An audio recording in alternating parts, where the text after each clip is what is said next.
아니요. 근데 사실 기쁠 때보다 화날 때가 더 많아요. 이니셜을 쓸 수밖에 없는 사건들이 있어요. 정경호 씨랑 수영 씨인데 사진 없이 사실은 이제 되게 훈훈하고 아름답게 나왔는데 그때 팔짝팔짝 뛰었어요. 그리고 맞아. 정경호 씨는 그 당시에 무슨 라디오 프로그램 나서 이런 기사가 나서 뭐 너무 화가 난다 막 그리고 여자친구를 일반인이라고까지 얘기를 하셨는데 결국엔 나중에 인정을 하게 됐잖아요. 그렇죠. 그때 제 입장에서 참 기분이 안 좋았죠.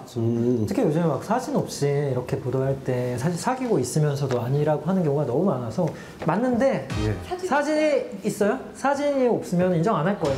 내보세요. 이런 식으로 하는 경우도 있어요. 베테랑. 그렇게 되면 또 파파라치 찍히면은 그런 경우에 있어서는 좀 약간 쌤통이다라는 느낌도 들어요. 되게 너무 배째라는 식으로 나오는. 특히나 이제 뭐 대중들이 가장 싫어한다는 대국민 거짓말.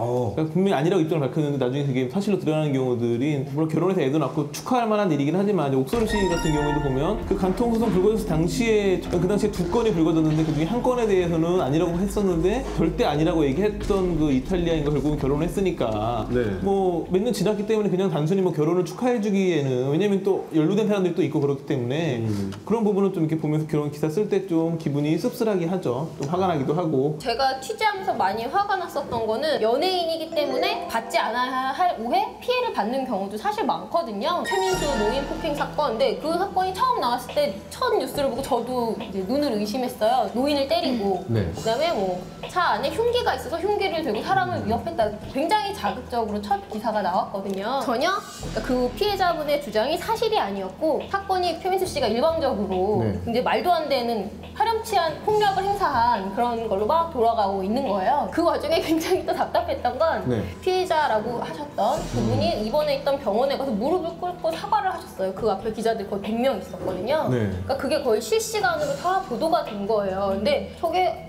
팩트가 아닌데? 라고 생각을 하고 그걸 보고 있으면 굉장히 이상하죠. 그 사실을 입증해줄 CCTV가 뒤늦게 발견이 된 거예요. 근데 지금 그러니까 전혀 아닌 얘기가 돌고 돌아서 한 사람이 거의 사회적으로 매장될 뻔한 일이 있었던 거죠.